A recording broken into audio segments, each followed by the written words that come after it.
Hello guys, welcome back to my channel. మీకు మీ కుటుంబం అందరికి హ్యాపీ దసరా అండి. ఈ రోజు అయితే మనం పొద్దున లేచి అన్నమాట బంతి పూల దండ అండ్ మామిడి కొమ్మలు అయితే కట్టేసామండి. ఈ మామిడి ఆకులు తయారు చేయడానికి చాలా టైం అయితే పట్టింది మాకు. చూడండి ఎట్లా చేసాము. ఇంకా బంతి పూలు అంటారా, అవైతే సింపుల్ అన్నమాట. బంతి పూలు అండ్ మామిడి ఆకులు కలిపి మొత్తం గుమ్మం ముందు తోరణం అయితే కట్టేసామండి. ఈ రోజు అయితే చాలా హ్యాపీగా ఉంది మాకు.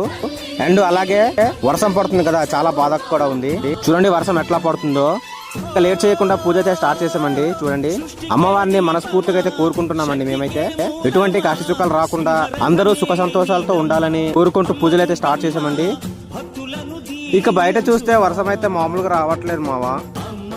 ఇప్పుడిప్పుడైతే కొంచెం తగ్గింది. ఎర్లీ మార్నింగ్ అయితే మామూలుగా దుల్లగొట్టలేదు మామ. దసరా పండగ కదా, ఎంజాయ్ చేద్దాం అనుకున్నాం మేమైతే. కానీ వర్షం కారణం వల్ల ఏం ఎంజాయ్ చేస్తాం మామ. ఇంకా ఇక్కడ చూసుకున్నట్లయితే మా అక్క బావ వర్షంలోన బండికి అయితే తగ్గేదిలే అనేది పూజ అయితే చేస్తున్నారు మావ. చూడండి, వర్షంలో పూజ అయితే చేస్తున్నారు మావ. వీలైతే మా అక్క, మా బావ, మా అల్లుడు కన్నారు ఇక్కడ. ఇటు వర్షం పడుతున్నా సరే తగ్గేదిలే అంటూ పూజలు అయితే చేస్తున్నాం అంటున్నారు అనమాట వీళ్ళు. ఇటువంటి కొండ ప్రదేశంలో బండి పైకి తేడమే ఎక్కువ అన్నమాట. మనోడైతే చూడండి, మన అల్లుడైతే ఎట్లా రుద్దుతున్నాడో చూడండి. గొట్టయితే ఇక వాడి కళ్ళలో ఆనందం చూడాలి. ఎంత హ్యాపీగా ఉన్నాడు చూడు మావ. హ్యాపీగా ఉన్నాడు అంటే దసరాతో పాటు కొత్త బట్టలు ఇంకెలా ఉంటారు మా ఎవరికైనా.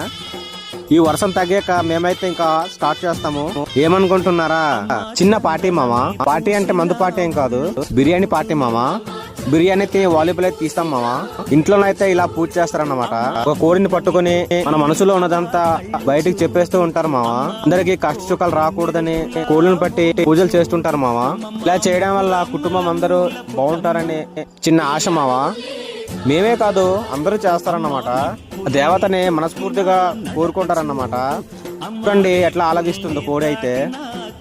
ఇంకా వర్షం అయితే చినుకులు పడతానే ఉంది మొత్తానికి. చూడండి, వీడియో నచ్చినట్లయితే లైక్ చేయండి, షేర్ చేయండి. అలాగే మన ఇన్స్టాగ్రామ్ పేజ్ ఫాలో అవ్వండి. థ్యాంక్ యూ మావా.